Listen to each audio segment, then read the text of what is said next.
Manchester, 1850. A city rising through smoke and steam, its skyline dominated by chimneys, mill towers, and warehouse roofs stretching to the horizon. This was not simply a city, it was a machine. By the mid-19th century, Manchester had become known across the world as Britain's workshop, the beating industrial heart of an empire in motion. What had once been a modest market town had transformed into one of the most powerful industrial centers on Earth, reshaping not only Britain, but the global economy itself. The roots of Manchester's rise lay in the late 18th and early 19th centuries, when technological innovation collided with geography and trade. Situated near coal fields and connected to ports by canals and railways, Manchester was perfectly positioned to exploit the cotton boom. The construction of the Bridgewater Canal in the 1760s dramatically reduced the cost of transporting coal, while the Liverpool and Manchester Railway, opened in 1830, linked the city directly to global trade routes. By the 1850s, raw cotton from the Americas flowed into the city, and finished cloth flowed out to markets across Europe, Asia, and Africa. Cotton was the engine that powered Manchester's expansion. Vast mills filled entire neighborhoods, especially in areas like Ancoats, where brick giants rose 5 and 6 stories high. Inside these mills, steam engines drove spinning mules and power looms at relentless speed. Thousands of spindles whirred day and night, transforming raw fiber into yarn and cloth faster than any hand weaver ever could. The scale was unprecedented. Manchester did not merely produce textiles, it produced them in quantities that reshaped global manufacturing. The physical landscape of the city reflected this industrial intensity. Canals cut through neighborhoods like arteries, crowded with barges carrying coal, cotton, and cloth. Warehouses lined the streets, their tall windows designed to showcase textiles to merchants and buyers. Smoke darkened the sky, and soot settled on every surface. Visitors often described Manchester as overwhelming, noisy, crowded, and perpetually in motion. It was a city built for production, not comfort. Behind this industrial might stood a massive workforce.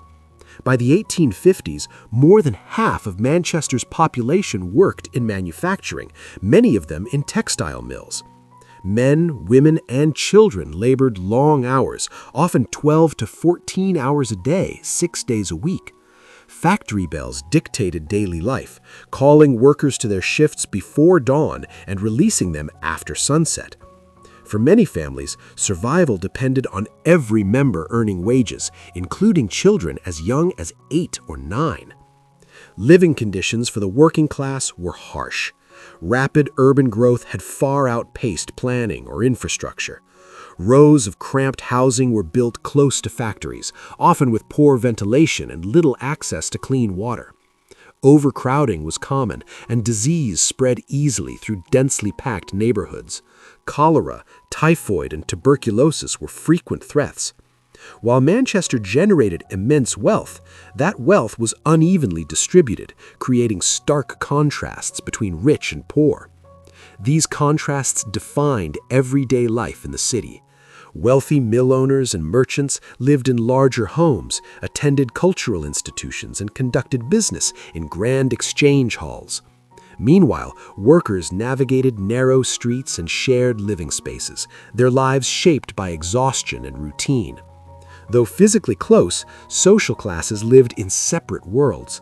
Manchester became a symbol of both industrial progress and the human cost that came with it. Yet Manchester was not only a city of machines and labor, it was also a city of ideas. The intense pressures of industrial life fueled political debate and reform movements. The city played a central role in discussions about free trade, workers' rights, and political representation. The Free Trade Hall, constructed in the 1850s, stood as a monument to Manchester's influence on economic thought. Reformers, speakers, and activists gathered here, shaping policies that would define Victorian Britain. Manchester's influence extended far beyond its streets. The city was deeply embedded in global systems of trade and empire. Cotton imported from plantations overseas, often produced by enslaved or exploited labor, fed Manchester's mills, linking the city to distant economies and moral contradictions. At the same time, Manchester textiles transformed societies across the world, altering local industries and consumption patterns. The city's prosperity was inseparable from global inequality and imperial power. By the end of the 1850s, Manchester stood as a symbol of modernity. Its factories represented technological achievement, its infrastructure demonstrated the power of industrial organization, and its social struggles revealed the costs of rapid economic change.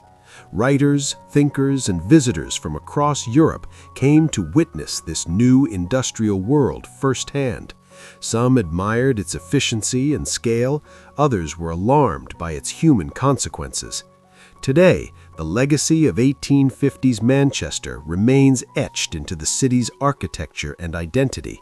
Restored mills, preserved canals, and museums stand where steam engines once roared.